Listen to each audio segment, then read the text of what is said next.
Hey, wait a minute. Can they Oh, see me now? Can I be seen? yeah, you're on the stage. We're live right now. Okay. All right. So welcome everybody. Tonight we are doing our inaugural live stream of the Shadow Realm podcast. So we're going to do something different tonight.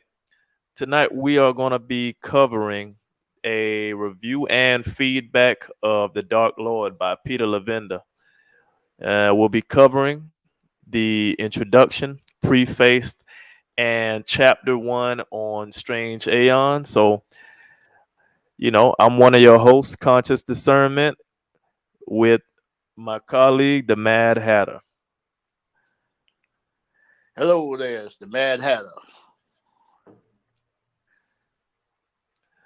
All right. So what we'll start on is pretty much just a little bit of info about Peter Levin, Dark Lord. So it's pretty much, covering H.P. Lovecraft, Kenneth Grant, who has books like The Night Side of Eden, as well as Typhonian tradition in magic. Okay. All right. A little bit more about this book is that, this is one of his most famous and least understood books.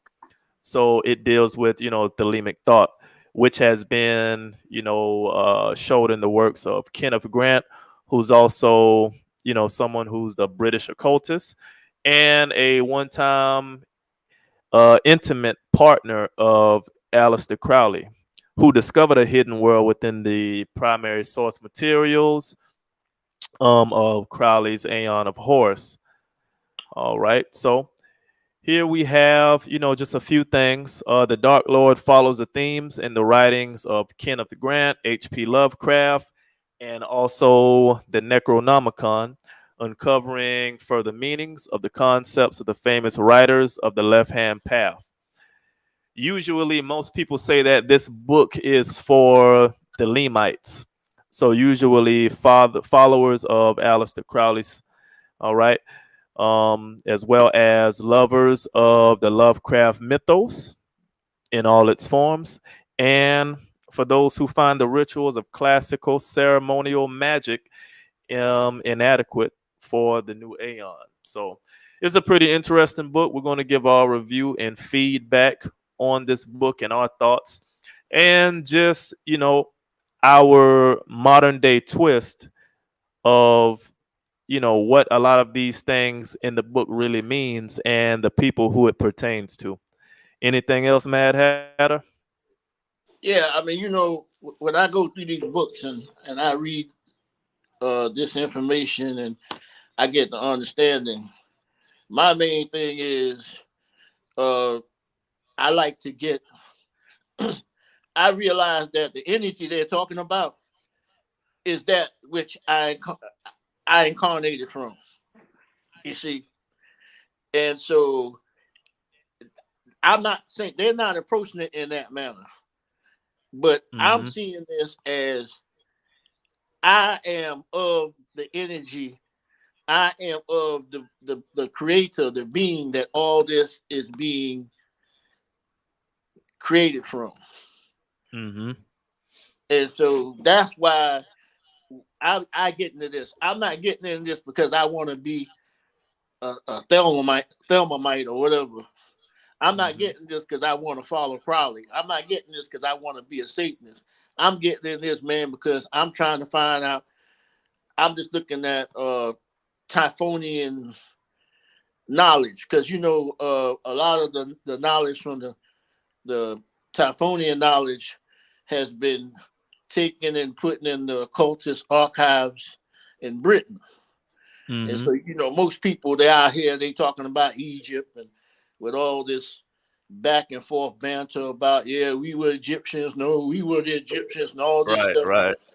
They fighting over the sun gods. We down here dealing with the pre-dynastic people.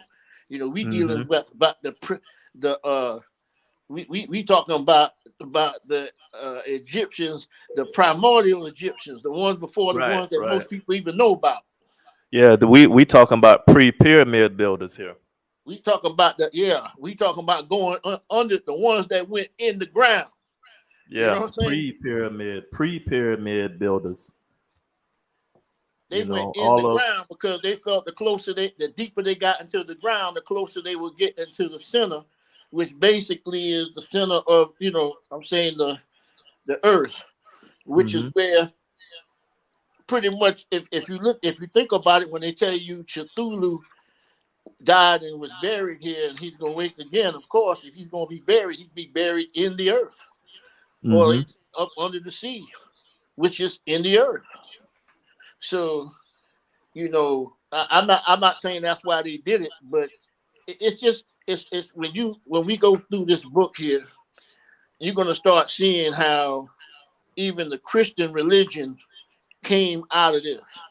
It's gonna show Mm. you a lot about how a lot of these religions started. Even the Hmm. idea, because they speak about the aliens coming, the demon aliens coming back. Right, right. And you got some people out here looking for some aliens coming out the sky. You know, Hmm. um, look, man, And people. they right in line at Popeyes. Are Yeah, they at the red dot? You know, yeah. you You know know, what I'm saying? I mean, they can believe what they buying some want. Seagrams. Yeah, you know what I mean. They looking for a spaceship with some niggas to come down. You know what I mean? And pretty They much, looking for Nibiru. and they don't even know they the goddamn aliens. Yes, And sir. in this book here, they talk about the people. They talk about Cthulhu being dead, sleep. Hmm.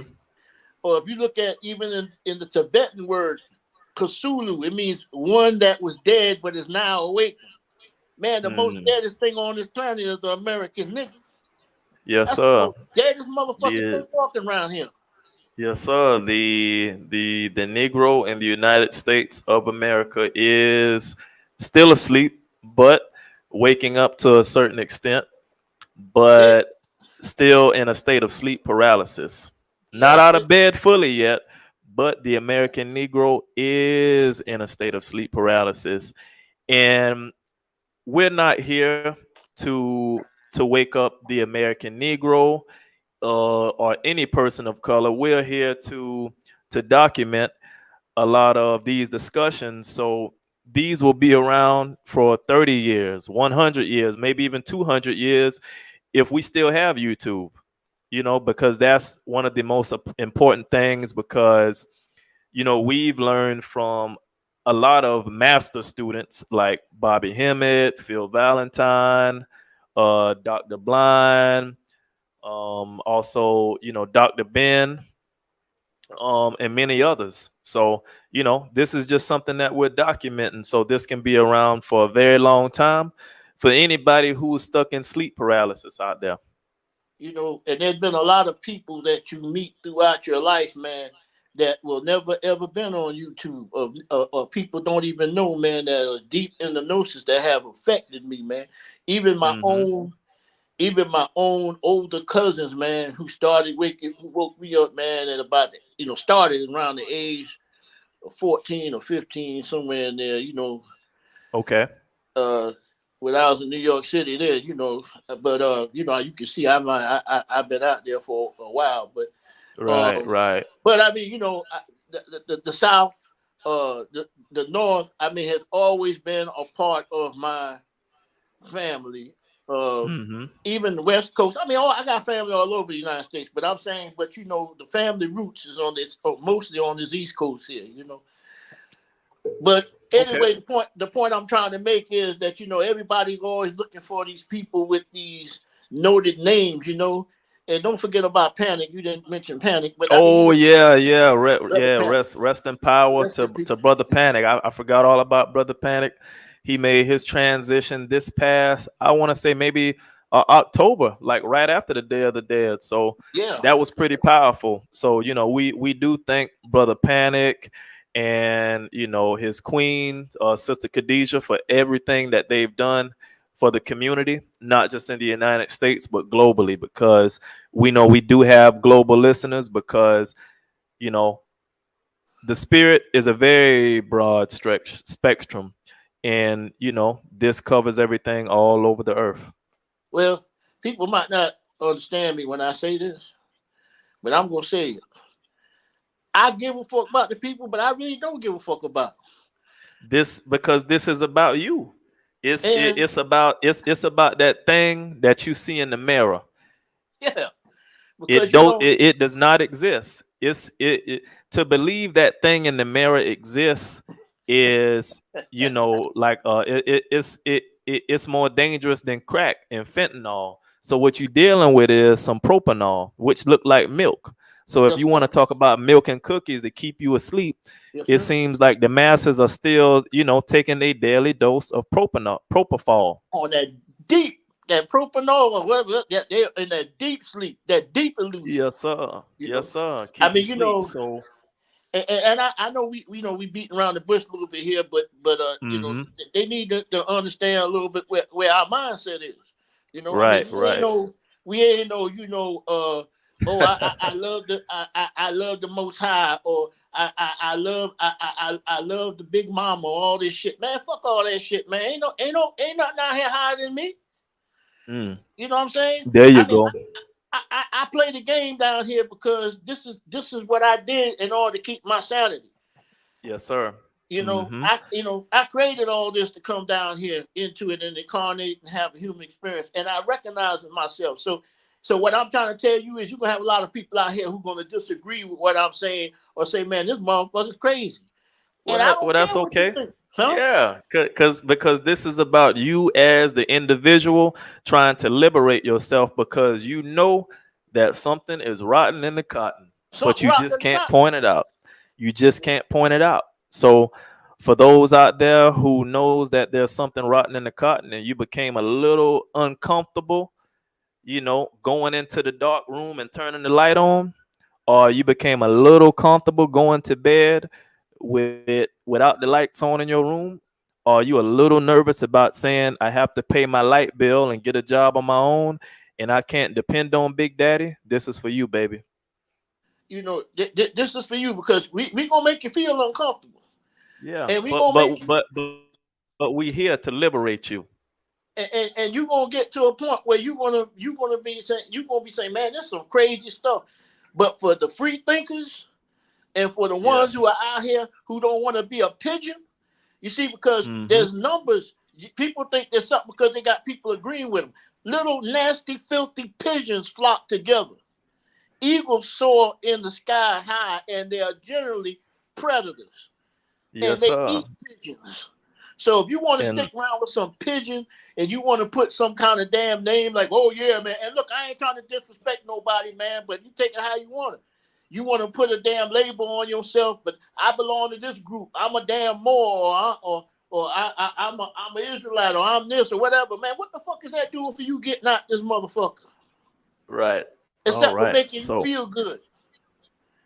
And I mean, if oh, that's what you want to do, man, you keep on with that bullshit, man. You'll be right back here shitting in a pamper, man, drinking milk. If you lucky. You know what I if you mean? Yeah, lucky, you you might, might but you might be born in you might be born into a war zone, but shit, that all depends. you might be born into some of that Epstein type shit. You know what I'm saying? All So right, so let's go ahead and get started. yeah, we gonna get started, man, because I'm just gonna say, I'll go All off right. left track in a minute, but we gonna talk Yeah. about the Yep. Dark Lord here. All right. So we're gonna go ahead and get started on the Dark Lord, and just remember, everybody, buckle up and remember, the further you go up the pyramid is the less bricks. All right. So here we have the preface, Dancing with the Dark Lord, preface by James Wasserman. All right. So we're here on page 7. All right. So we have, now shalt thou adore me, who am the eye and the tooth, the goat of the spirit, the Lord of creation. I am the eye in the triangle, the silver star that ye adore. I am Baphomet.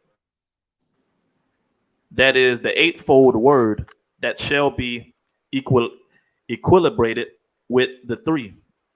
I am the hideous God, and who mastereth me is uglier than I. Whom I love, I chastise with many rods. Right. So there we have our preface. And another thing, something interesting on verse 23 from that preface is I am the hideous God, and who mastereth me is uglier than I. Mm, So mm.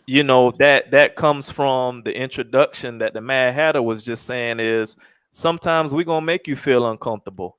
So you might have the fear in Yahweh or God or Jesus or Allah or whoever in whatever your respective spiritual practice is. But here they are saying that Baphomet, this hideous God, whoever masters me is uglier than I. So this deity is saying that if you can master your fear and if you can obtain the knowledge of who and what you truly are, you will become more powerful than me. You got to become. And the funny thing about it is, you created it. I mean, Hmm. and I know this is not in the book. We want to stick with the book, but everything comes out of imagination, man. But Yes. anyway, you know, um, you gotta understand that there is no there is no God and devil technically. Yes. Yes. They are But we'll both get sides of the both coin. That's why I told you I care about you, but I don't care about you. there you go. And we're going to get there because it's something very interesting about God and the devil and Jesus and the devil or Satan or whatever you want to call him. He has many names: Mephistopheles, Lucifer, Hades, whatever you want to call him. So we'll get to that. So let's continue. So we have down here in the main paragraph. What else would the reader expect from that Dark Lord who inhabits the most primal and hidden depths of the unconscious? The Lord of the Shadow Realm, whose very existence has been hysterically lambasted as an evil aberration, who has been conceived as blasphemous and terrifying since people first sat around campfires near the opening to their caves, whose devotees have ever been feared and hunted, the enemy, the other, the adversary, he who inhabits the undiscovered territory, which must be charted and mapped by who wish to consider themselves worthy explorers of the psyche. So here we are, the Shadow Realm podcast tonight. We are, those individuals who consider ourselves worthy explorers of the human psyche. All right. So we're going to move to something else interesting on page 9 of the preface. So we'll be at the top paragraph. Okay. All right. So on page 9, at the top paragraph, we're going to be starting on the second sentence. It says, the reader may expect to be introduced to yoga in Buddhism, Tantra, and Gnosticism, Kabbalah, alchemy, and Egyptology, Confucianism, Taoism, and Afro Caribbean magic, as well as the more formal Judaism, Christianity, and Islam. You will walk through ancient Sumerian temples of the 3rd millennium BC, participate in the magical circles of the 19th century Golden Dawn, and witness contemporary rites of the Typhonian order. You will learn details about the shadow side of myth that never quite made it into your copy of Larousse or Bullfinch. Nor is Levenda's discussion of Tantra what your mother understood as the ritual of the 5 M's. And we're going to get to the 5 M's as well. All right. So something else interesting we have coming to the end of our preface on page 11 at our bottom paragraph. Okay. The Dark Lord presents perhaps the most compelling and encyclopedic completion of this archetype, the nightmare figure of humanity's earliest and most persistent childhood fears. Yet, at the end, and this is the point, when do we at last encounter him? Who will we meet but ourselves? So, we're going to go down and read through verse 15 and 17, just a little. All right, excerpt. I have hidden myself beneath a mask. I am a black and terrible God. With courage, conquering fear, shall ye approach me. Ye shall lay down your heads upon my altar, expecting the sweep of my sword.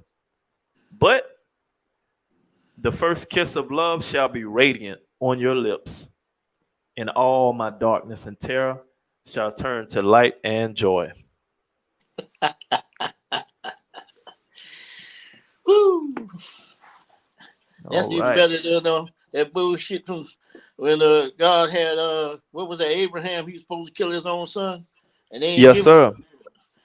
and Yes, they ain't give sir. him nothing for it, but let him shit his pants. Ain't give Go ahead, ain't huh? ain't give them nothing. Ain't give them nothing. So just a pretty much a summary of that preface is, going back to, you know, when do we last encounter this dark lord? But in the end, we're just going to be meeting ourselves, that Yes, dark lord. And we're not just going to be meeting ourselves when we come to that point of realization or the awakening. We're going to realize that we are the Almighty and we are the Dark Lord in one. that's the connection. And I have hidden myself beneath a mask. And I Mm. know other gods, and I know there's a similar story over in Eastern Asia and India, talking about a god who plays hide and seek with himself, the Brahma. Yes, sir. Yes, So sir. I have hidden myself beneath the mask. And he dreamt I'm a us all into reality. He dreamt us all into reality, which also resulted in the manifestation of another god who was black and terrible. But that god became a goddess, which we know as Mama Kala, or the great mother Kali. And we can also put her into the end of this preface as well in verse 16, when it says, the first kiss of love shall be radiant on your lips, and all my darkness and terror shall turn into light and joy. So it sounds like I might be playing with with Kali's tongue. Mm. Yes, sir. Ain't nothing like tongue, Yes, huh? sir. Ain't nothing Oh like a yeah. sweet kiss. Yeah. You know. Yes, sir. You So know. And I'm not gonna go into deviate too quick, but the thing about it is, if you take time to read stuff or think about it and stop listening to what everybody's parroting, people like a bunch of hive mind, uh, just be repeating the same thing over and over again, man. Don't even know what the hell they saying. It just sounds good because everybody's saying it. Just like being in church. Yeah. So if you already know what somebody's saying and you sitting down there agreeing with it, man, you nod your head like, yeah, he know what he talking about. You ain't learned nothing, man. You just festering in stagnation. my goodness. You just sitting down there repeating the same stuff that you already know that ain't doing nothing for you for the feel good. You ain't doing nothing but, like we used to say, masturbating and playing with yourself to get enjoyment, to get that little Yes, shot of sir. dopamine in your head. Like, good Yeah. job. Mm-hmm. And then you get up and you still in the same situation you was in before, and you looking outside for someone to come save you. Talking about your most high. Man, you ain't doing nothing but substituting some the universe or some imaginary being, man. You might as well be in the church and worshiping Jesus or whatever the hell else God you want to worship. You know? Mm-hmm. When I was going through some problems one time, man, and just back when I was in that mama stage, and I was like Mm. saying, I was like talking to call myself talking to the great mother, saying, man, I need some help. And you know what Mm-hmm. came back to me? You already got all the help you need. What you talking to me for? You can help yourself. Now it's you. You got to help yourself. You know what I mean? I'm here to assist you, but you got everything you need already. Well, that was a powerful time for me. But Mm. anyway, let's go on back to the book. Okay. All right. Excellent. So what we'll go ahead and do is we are gonna go to which page did I have? I had the page right here. Dang it. Okay. So now we are on page 15 on the introduction of the beast in the cave. Yes, sir. All right. So Yes, I'll indeed. start at the top. So the creature I had killed, the strange beast of the unfathomed cave, was or had at one time been a man. My goodness. Okay. You said All page right. That 15. was 15. Yeah, that was 15 right there. But what I'm going to do is I'm getting ready to jump up to, got it right here. So I'm getting ready to jump up to page 40. All right. So I'm going to jump up to page 40 and I'm just going to read those little quotes from Crowley in the middle. Aleister Crowley says, "We place no reliance on virgin or pigeon.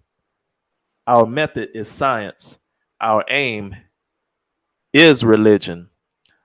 So for us on the Shadow Realm podcast, we don't place any reliance on virgin sacrifice or pigeon sacrifices or putting out Florida water and whatnot, and giving your ancestors some water and candy and stuff like that. Our method is science, but our aim is not religion. Our aim is to make you self-sufficient. Our aim is to make you stand up on your own 2 feet and say, I can get dressed by myself, I can tie my shoes, you know, I can be able to make myself some dinner, pay some bills. And then we can bring you up to a whole nother level to where you can actually say, I am the Almighty, and I can look around and say, I created all of this, and these are the results of my decisions and my choices and my behaviors. Everything around me is. You gonna get to a point where you realize if you are not happy where you at, man, Mm-hmm. then you realize you need to do something about it. You know what I mean? If you ain't happy with a situation, you got to do something about it. Take some Mm-hmm. accountability. Mm-hmm. Um, and it's funny with that quote he made because he said virgins or pigeons. And I done told you what I thought about pigeons. Pigeons flock together. They some of the nastiest, dumbest animals, and they're quick to poop on you. You know, whether they're flying, whether they're up on a electric wire or if they're on a building ledge. You know what I'm saying? They will poop on Mm-hmm. you. And so, but what you were saying earlier about teaching about religion, which some people believe comes from the word religio, the Latin word which means to bind or to and I Mm-hmm. say to bind the mind. You know, people want they got to put you in a childlike state where you acting obedient like a child because you got a big daddy, and My when you got a goodness. big daddy, man, if you ain't acting right, man, Big Daddy gonna beat you down. Yes, sir. You're gonna get that belt. And you might get thrown into a lake of fire. Yes, sir. You're gonna get thrown into a lake of fire. Ain't no doubt about it. Because Mm-mm. we ain't trying to. I'm not trying to deviate that far, but you understand that you know, it, those gods are of this world, man. They are of this realm. And the only way you coming back to see these gods, man, is to come back to this realm. And this realm is a realm of fire. It is a Yes. realm of consumption. Mm. And so you ain't, I mean, that's crazy. That's like saying, I want to build my future. I want to build my house and my future in a burning field. That's crazy. So, Right. but you got a lot of people out here talking about they gonna build right here. We gonna make Yes, this sir. place better. All you doing, man, is you just on the roller coaster of the of infinity, of the Mm. rise and fall in consciousness, man. I mean, you on a roller coaster, man, going through this thing over and over and over again, just like a daggone loop, Yes, just like sir. a roller coaster, a loop the loop, back and Welcome out to the back. revolving door. Yes, sir. All You know, right. and every time you come back, your mind's white. Mm, mm, mm, So, mm. you know, and the thing about it though, man, is this is by design. Everybody's not meant to get this, man. At least not on What? this run. On their first run, they're not meant to get it, man. So Yes, yes. we're not here to wake people up, man. I like I said, man, if you want to sleep, man, hey, I'll give you a blanket and some propanol, man. You know, and some Mm, cookies. mm. Yes, How, sir. There how you Mike go. how Mike said, can I get some more milk? Yes, Get sir. plenty of milk. Give me my milk and cookies so I can go back to sleep. Go back to sleep. It's all right. Yes, I'm sir. gonna tuck you All in too. right. Mm-hmm. Because I ain't got no time or no energy, man, to be wasting on nobody, man, that's sitting down here thinking they got it, and talking about somebody coming out the sky to help you, man. If that's what you believe, and everything you don't understand is evil or the devil or Satan. I mean, these are games that are being played by the people that know the real deal. They put this stuff out here, man, to screw your mind up where you sit Mm-hmm. down here fighting over bull crap and find yourself being reincarnated right back to the same place again, over and over and over again. And that's the definition of hell, man. That's Uh, hell. And an we event, are here. an event that that keeps recurring, a current event is hell. Mhm. All right. So what we and the same thing that we talked about in the preface, pretty much about um, who are these people that, feel like they are, worthy to go on this journey and to pretty much, here we are, almost like some explorers, going into uncharted territory that people fear. And here we are trying to map it out for everybody that's going to come after us. So, you can thank us now, but we'll continue on page 41 on strange aeons. And this is going to be pretty interesting.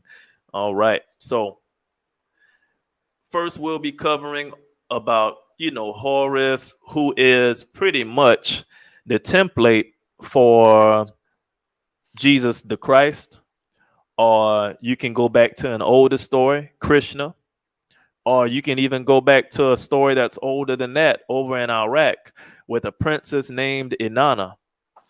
Yes, So sir. we have many Christ figures throughout history, but we're going to cover Horus right now.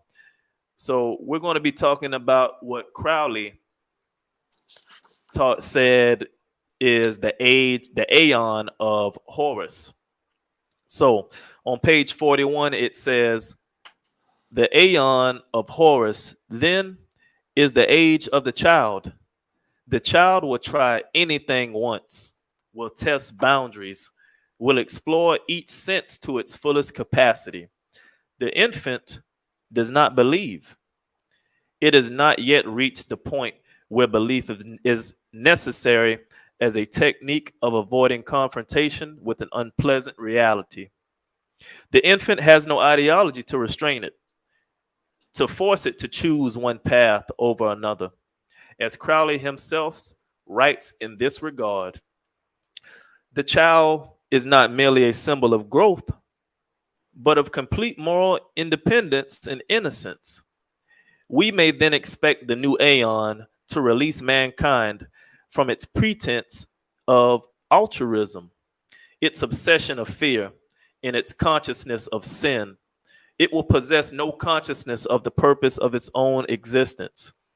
It will not be possible to persuade it that it should submit to incomprehensible standards. It will suffer from spasms of transitory passion.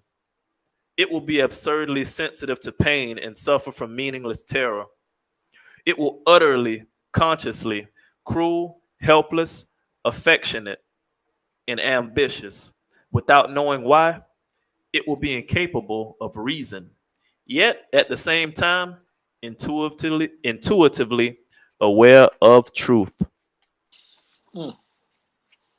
Okay. All right. So our next page on page 42 will start at the top. But before we investigate the Aeon of Horus and Frater Atchet's Aeon of Mayat in greater detail, we must first understand what an Aeon might be.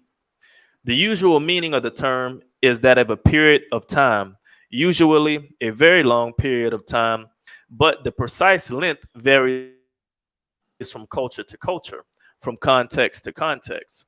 Its root comes from an ancient Greek word meaning life, and is thus conceptually related to the Egyptian Ankh. In Gnosticism, the spiritual tradition embraced by many occultists of the 19th and earliest 20th centuries in Europe and the Americas, the word Aeon refers to an emanation or characteristic of God. Thus, the Gnostic Aeons include such concepts as arc, the beginning, and proarch, before the beginning, among other designations with their associated references to time. The term Aeon also can also be used to refer to the fullness of God perceived as an emanation itself. Perhaps the closest in meaning and sense to Crowley's use of the term is that of the Valentinians of the early second century, Gnostic sect for whom the Aeons were created in male-female pairs called syzygies. Syzygies of which there were 15, for a total of 30 Aeons. It is important to realize that these Aeons were emanations from God and therefore divine themselves, much in the way the Jewish mystics perceived the emanations that became the Sephiroth of the tree of life. As they were emanations, their existence took place in time. Until the process of emanation took place, God was silent, and creation had not yet begun. This is similar to the Indian tradition that the world was not created until Parvati had seduced the otherwise monastic and celibate Shiva. In this view, God has to be urged to create. So, what I'm gonna do before I continue is I'm gonna give a reference of, just talking about the Indian tradition of Shiva and Parvati. There is a book by Wendy Donegal O'Flaherty, Shiva, the Erotic Ascetic. Mm. So in that book, it basically breaks down a lot of the erotic stories from the Vedic texts and the Upanishads about Shiva and how he was this basically he was a monk that liked to meditate in the forest, have tantric sex, and smoke hemp. Mm-hmm. But we'll get to that story later on throughout the series. Is Okay, that so book we'll continue on. that is that book Siva? Yeah, Siva, the erotic Okay. ascetic. Okay, yeah, yeah, that's the one. I got that one. Okay. But go ahead. Okay, all right. So when the emanations began, time also began. This may explain the relationship between the concept of Aeon as emanation and Aeon as period of time. They are linked and one presumes the other. This is what we find in Crowley's schema of the Aeon of Isis, preceded by the Aeon of Osiris, and then to the present day Aeon of Horus. They reflect periods of time similar to the precession of the equinoxes that have given us the age of Aquarius, which is something that everybody's hyped up about right now. But they are also personified periods of time. They are periods in which the designated god or emanation rules. Specifically, with Valentinianism, the Aeon known as Sophia which represented wisdom, caused creation as we know to take place. Sophia is feminine, the youngest of all the Aeons. She wished to know the Father and went on a quest to find God. She may be thought of as an analogous figure, that of the Shekinah in Jewish mysticism, a feminine figure removed from the source of creation, who is then reunited with God in a mystical marriage. In the Valentinian version, she became divided. So here we have something from Valentinianism. One aspect of Sophia was caught down in the lower realms, in physical creation, separated from God. Another aspect, her original self, remained in the upper realms. The two aspects were separated by something called the limit, which was a border between the fullness of God in the pleroma, in God's creation in the material world. The limit was personified by the Valentinian concept known as Horos, which some scholars believe is the Gnostic interpretation of the Egyptian god Horus, the same Horus who figures so prominently in the book of the law. Interestingly, this concept was enshrined in the very origin of the Egyptian Horus, as described in the coffin text and as explained by Mordecai Galula in an article published in the Journal of Egyptian Archaeology. So here we have an excerpt from the coffin text. Spell 148 narrates the birth of Horus, which is nothing but you, everybody. You are Horus. You are the Christ. Having been delivered of her son, Isis addresses him in these words: O falcon, my son Horus, dwell in this land of your father Osiris, in this your name of falcon, who is on the battlements of the mansion of him whose name is hidden. This is the actual naming of Horus, who until his birth is referred to as Bik. What is striking about this information is that Horus at his birth is associated with the battlements of the mansion. He rests atop the border between the celestial and earthly worlds, which is precisely what the Gnostic Horos represents, the limit. In addition, the mansion referred to in the coffin text is that of him whose name is hidden. In other words, the hidden God, the Dios absconditos, or Amun, which is the title of one of Kenneth Grant's studies of the Typhonian Current. The limit may be thought of in terms of Victor Turner's concept of liminality, a border between two modes or states of being, the sacred and the profane. In this sense, Horus represents a liminal figure, one who crosses over from one state to another, and thus has some of the characteristics of an initiator. Further, the figure of Isis is cognate with a number of other feminine deities who give birth without having been impregnated in the usual way. That sounds like something I learned in the Southern Baptist Church. That sounds like But the Virgin Mary, don't it? Yes, sir. We'll continue. The husband of Isis, Osiris, has been slain by his brother Set, and according to one version of the legend, cut up into 14 pieces. Isis went in search of those pieces and resembles her murdered husband in order to impregnate herself and give birth to Horus. We recall that Mary, the mother of Jesus, was characterized as a virgin, and the birth of Jesus, a virgin birth, a parthenogenesis. Her son became the intermediary between humanity and the invisible, hidden God, and was executed on the cross. Mm. Lord have mercy. Have mercy. Can I get Mm, amen mm, here? mm. Amen or Amun. Amun. Yes, sir. Amun. All right. Fair use, folks. All of this is fair use from Peter Levenda's The Dark Lord. Fair use, baby. All right. The symbol for the Gnostic Horos was also a cross, identified astronomically as the place where the ecliptic and the zodiac meet.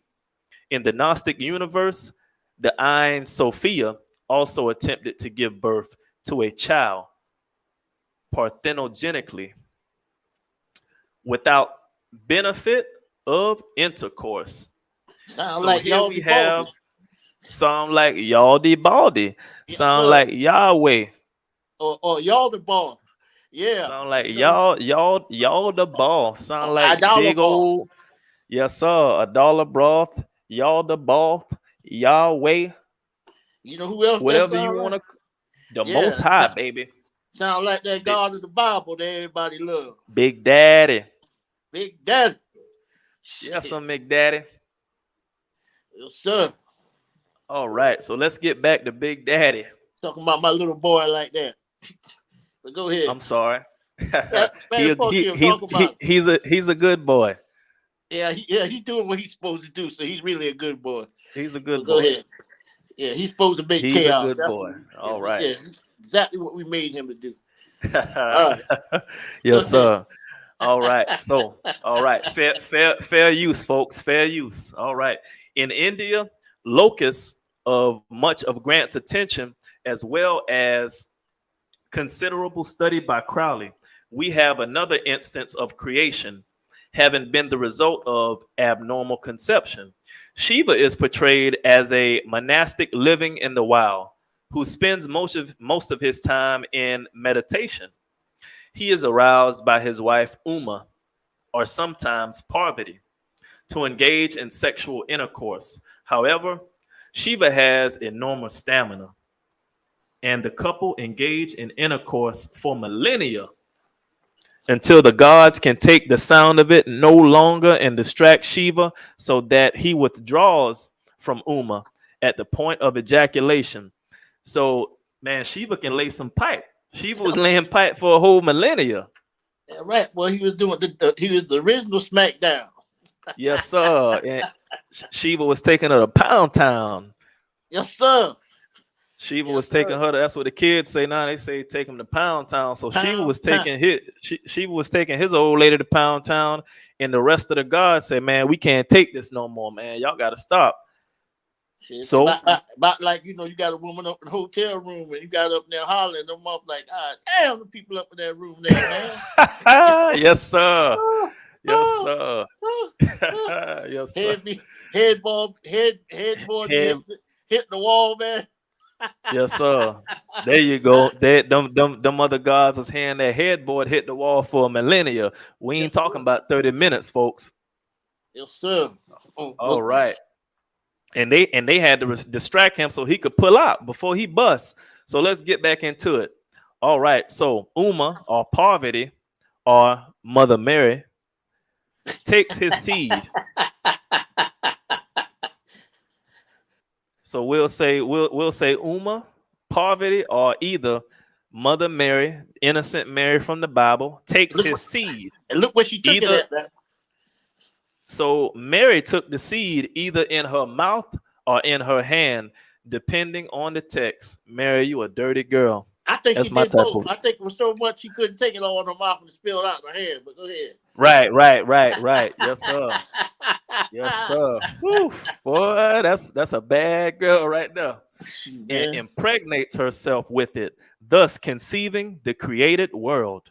This sounds suspiciously similar to the way in which Isis conceived Horus, except that in the Egyptian version, the husband of Isis has been murdered, while in the Indian version, Shiva is still very much alive. Both Isis and Uma, however, give birth to sons who may be considered avengers. Uma, Parvati, giving birth to Skanda, commander of the Devas in battle with the demon Taraka. In India, where periods of time inordinately huge, we are believed to be living in the Yuga, or age of Kali. This is a period of hundreds of thousands of years, according to some sources, which is said to have begun in the year 3102 BC. It is the last of four yugas, or ages: Satya Yuga, Dvapara Yuga, Trita Yuga, and Kali Yuga. The Kali Yuga is ruled by the demon Kali, not Kali the goddess, a symbol of strife and conflict, a fearsome creature, sometimes depicted carrying a huge sword or other weapon. Thus, in India, an Aeon can be identified with a supernatural being. The names of the previous three yugas can be translated as truth, with this Satya, double, which is Dvapara, and triple, Trita. These are designations that don't appear to have specific deities attached to the name by them, but the ages themselves do reflect the actions of various deities in the relevant Indian texts, such as the Mahabharata. In the Indian system, the chronological order of the yugas reflects a degeneration of the quality of spirituality from the perfect age in the Satya Yuga to the increasingly vice-ridden ages of Dvapara and Trita, to the thoroughly corrupt Kali Yuga, an age in which Lord Krishna, or Jesus the Christ, has been completely withdrawn himself from humanity. This is paralleled in the Buddhist cosmology system of the Kalpas mentioned above. Okay. All right. I'm gonna say this much. My Indian friend that we used to talk a lot.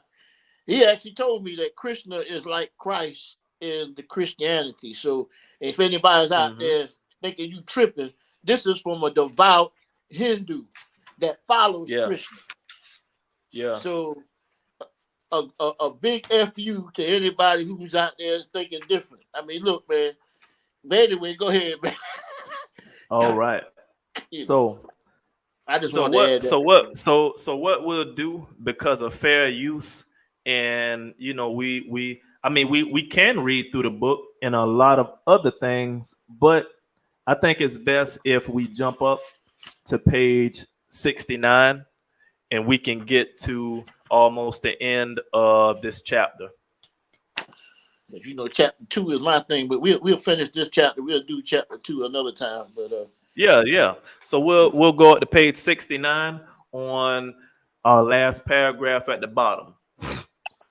So what we should take away from this chapter, however, is the fact that the Gnostics were the first to talk about Aeons in an esoteric sense, and to do so in a very detailed and complex manner, reminiscent of the later books of the Jewish mystics, and particularly of the Kabbalah. The Gnostics understood the Aeons in both senses, of a length of time that may not be measurable in human terms, and as the emanation of a particular deity or divine characteristic.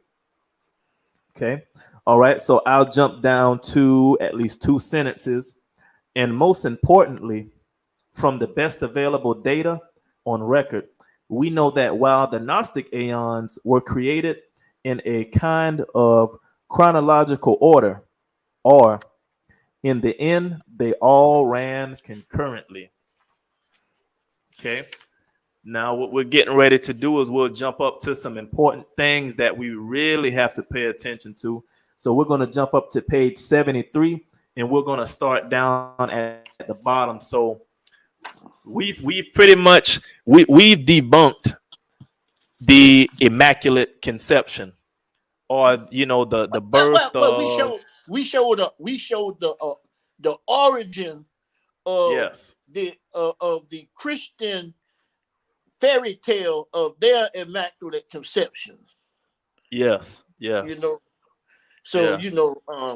and what you got to realize is that all this stuff that we're going through, I mean, I ain't trying to call the dog in to take a whiz on the campfire here, but all this that we're going through is just us trying to occupy our mind, man, and all this stuff is being created out of our imagination while we're sleeping, Yes. and we are actually trying to find ourselves in that game of hide and go seek. And look at all these gods that were created.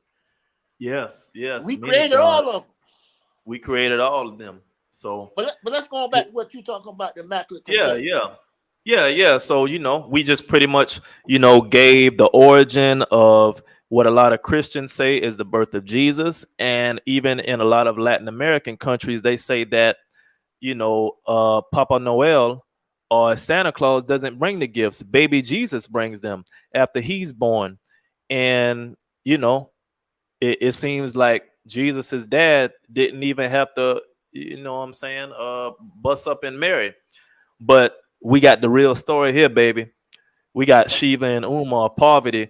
Shiva was taking her to Pipe Town for a millennia. He wasn't no Yes, minute sir. man. And the You God know, said, "Man, y'all got to stop. We hear that headboard in there. We hear the bed squeaking, man. Like we cool with that, but can y'all please cut that out? All and right? and look here, you remember when we used joking around, I used to always talk about Pound Town. That's why I knew Yes, sir. the younger kids were saying that.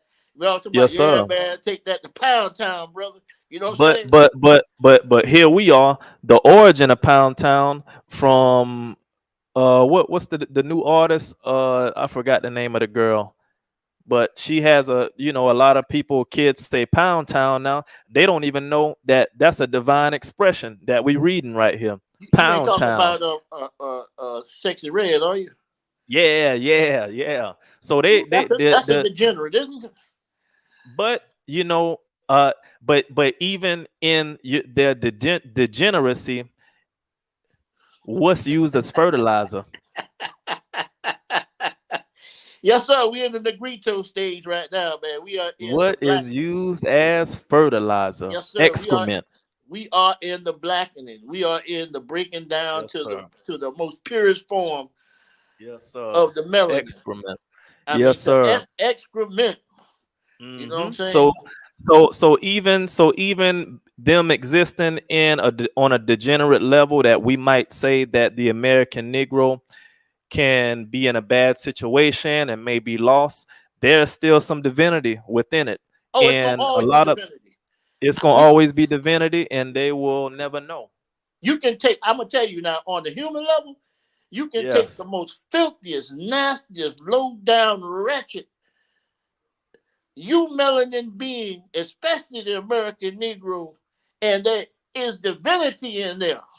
There is divinity There's no because different. even I'm saying it's no different than a gold nugget being yeah, in the dirt, low down, yes, deep in the sir. ground. You just Just got to knock all the other bull crap off it to get to the gold.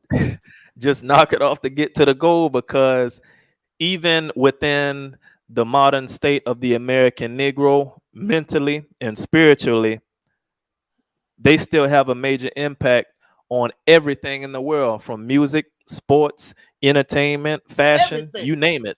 You And you name it. know, Ev- and you know, even if it's people trying to copy what we perceive as ignorance or being a degenerate, everybody wants to be the Negro. they want to be, they want to be you now, but they don't want your struggle.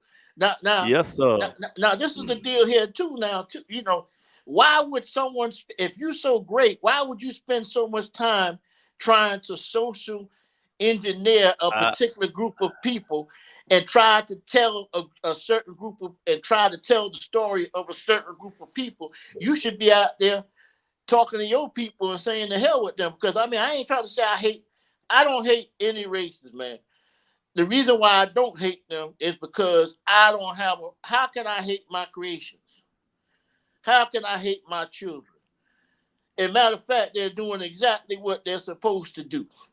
Like we don't really want to. I'm not trying to get to that at this particular point, but basically, it was nothing but one incarnated being or one incarnated entity that came here or Yeah. people, and Hmm. everybody else is just another part of that mass genome. Yes, and we can say that that's a representation of the Shiva and Parvati having a child, and then after that, you have the results of many other gods, and those gods create gods, and so forth and so on, and everybody's dreaming dreams. But I'm gonna go back to something with Cat Williams when you were just talking about, if you consider yourself so great, why are you looking anywhere else? Fair use, folks. Cat Williams. Yes, You sir. probably wonder why do white people pay so much attention to black people if they don't like them? You would think if you didn't like something, why would you be paying attention to it? I don't pay attention to things I don't like. What's the answer? The answer is the liar knows what lie he told. You see what I'm saying? So even if I made it deceitful and I made you think that the answer is over here, but the answer is really over here, I'm still going to be looking over here. Me, the one that tricked, because I know this is the right answer. Black people have lost their identity, but our oppressors have not lost our identity. You probably. All right, folks. So that's from Cat Williams himself, baby. All right. So what we'll do is we're gonna finish up on this first chapter, and then we will get everybody out here for tonight. All right. So down on page 73, and this is very important, folks. So since we've covered, pretty much everything on Christianity, the basis of that, and the origin of Jesus Christ, we're going to go down to a lot of archaeological evidence and a lot of time periods that are very important. That's going to take us on our journey. So at the bottom paragraph, we have the seventh 1,000 year period of each cycle is a time of desolation in which all life of the previous 6,000 years is wiped out. Depending on where we are in the great scheme of things, with experts offering opinions anywhere from the second cycle to the seventh, the world may have been destroyed at least once, and as many as 6 times already. This gives rise to the possibility that the 2,000 year cycle known to the astrologers could be replaced by the 7,000 year cycle known to the Kabbalists, meaning that the Aeon of Osiris, which ended according to Crowley in 1904, actually began in 5096 BC, and that the Aeon of Isis began in the year 12,096 BC. Using these somewhat larger values gives us the historic coordination we need for 5096 BC, places us much earlier than pre-dynastic Egypt, which is pre-pyramid, folks. These are the people that were there before the pyramids were built, and allows for the possibility that an Aeon of Osiris began at that time, in that there was a prehistoric matriarchal age beginning in 12,096 BC, from which there is no written record, but for which circumstantial evidence in the form of goddess statues and the like may be offered to support it. So when we're talking about this pre-dynastic Egypt civilization, we're talking about pre-pyramid builders, or when they say that the Neteru came first and then the pyramids were built. So these gods existed in a time of a prehistoric matriarchal age. So now when we're talking about the form of the goddess statues, we have the goddess Venus statues that a lot of people, dig up. It's a statue of a very plump woman who has breasts and big thighs. And Venus is also looked at as being Lucifer as well. You know what I'm saying? Yes, yes, yes. So So yeah, which is go a ahead. Christ figure. But There you go. Yeah. I mean, it's So we crazy dealing because with so many different cultures. And that's the same thing yes. we're dealing with today. We got all these different people with Hmm. different cultures, with different religions, and it's confusion. And people say, "Oh, it's Yes. of the devil." No, it's not of the devil. It's fucking. I mean, it's chaos. Yes, And, sir. and, we, So and what we're doing right now is we're making some order out the chaos for those who have ears and want to hear. yes, those who have ears, let them hear. That's Let what the them hear. goddess Nut says. Let them hear. Yes. And if Those you who don't have want to hear, ears. that's all right, man. You know what I'm saying? That's Yeah. the thing about Yeah. us. I don't care what you believe. All You know what I right. mean? So But go let's ahead. let's continue. Yeah. All right. So we'll go down to our next paragraph and we'll start on our second sentence. And we Each on page Aeon, 71, actually, instead of yes. 73. All right. So I'm on page 74 at the bottom paragraph now. Oh, you at 74 now. Okay. Yes, on 74. All Okay. right. On that second paragraph, on the second sentence. Okay. So each Aeon is an emanation, a manifestation of a particular god, and they all exist concurrently as separate forms of consciousness. Okay. I'm going to go down to the last sentence on that paragraph on page 74. So here's an example.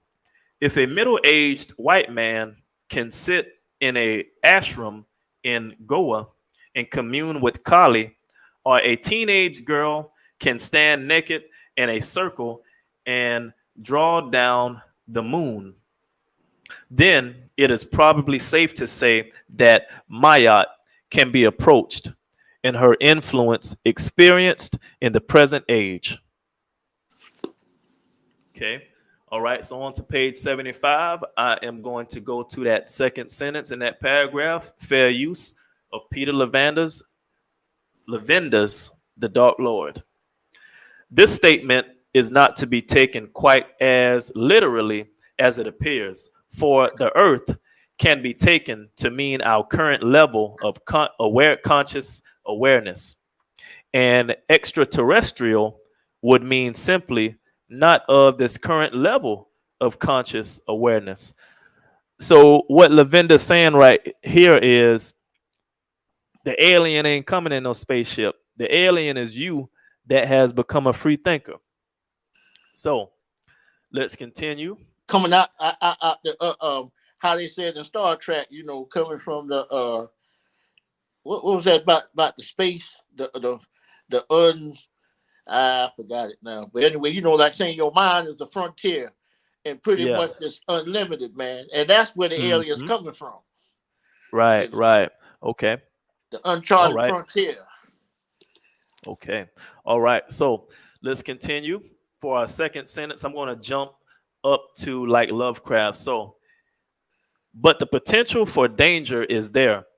And Kenneth Grant's work, like Lovecraft's, is an attempt to warn us of the impending potential dramatic alterations in our physical, mental, and emotional states due to powerful influences from outside. This extraterrestrial race has already been here, already made itself known, and hence the antiquity of the Typhonian tradition, according to Grant, and is returning to the planet in greater numbers than before, and with an agenda that only the adepts would be able to divine. Okay. We here. All right. Yes, We here, sir. brother. So we are back. We were asleep for a very long time, but we are back. I mean, a lot of us asleep now, but And rest and and assured, and the thing was, yeah, I had amnesia and I was pissed off when I woke back up, but I realized what I was pissed off was at me, and I was mad at myself. So You know. Yeah, I we're mean, gonna you know, go ahead. so we'll finish up the chapter on page 76 on the last page of the chapter. I'll read this last paragraph. So, great old ones, gods, or alien creatures, or both, who came to the earth in aeons past and who will return again. The recurring of the aeon of the great old ones is cognate with Crowley's recurring aeons of the Egyptian gods. It is also connected to another Lovecraftian theme, the idea that there are people on earth who are in secret communication, usually telepathically, but also through ritual, with the great old ones and are preparing the way for their return. And we have an excerpt from verse 42 from Aleister Crowley. Let my servants be few in secret. They shall rule the many and the known. All right, so that's the end of the chapter there, folks. So let my servants be few in secret. And also, just some historical context when they were talking about the Aeon of Mayat, which is around, pre-dynastic Egyptians, that 12,000 BC, just covering again the goddess statues, the Venus statues, Venus, the morning star, or Lucifer, son of the morning. All right, so for tonight, we have finished chapter 1, The Strange Aeons of the Dark Lord by Peter Levenda. All right, folks. So fair use. And, next time we go live, we are going to be covering chapter 2, God, the Beasts, and Men. Yes, sir. All right. Yes, So, sir. Mad Hatter, anything before we sign off for tonight? Yeah, I'm just trying. What I want people to understand is that you might not get this, but we are the aliens. We the ones that sleep, and I don't want to get too far because the second chapter is going to speak about the Cthulhu and the Tibetan what I call mythos or whatever you want to call it, about he one that is dead who is now awakened, or the one who shall attain. And what I'm saying is, you got a lot of people out here trying to claim that status, and that's fine. But when it comes time for you to take your last breath and for you to whiz and poop in your pants, you can have all this knowledge that you claim you got. You can claim to be whoever you want to be. But if you ain't got what it takes to get out of here, man, you going to be just like some other people on their deathbed saying, man, what's going on here? This ain't how it's supposed to be. Something's wrong. Mm-hmm. Because Right. if you ain't got that melanin, you ain't getting out of here. And you can get mad, you can get angry, you can say everything you want to say, you can do what I ain't arguing with you. Time will tell. All right. But Okay. anyway, Oh, so all right, folks. go ahead. Yeah. All right, folks. So I hope everybody enjoyed that review and feedback of our introduction, the preface in chapter 1, The Strange Aeons of the Dark Lord, Peter Levenda. All right, folks. We'd like to wish everybody a good night.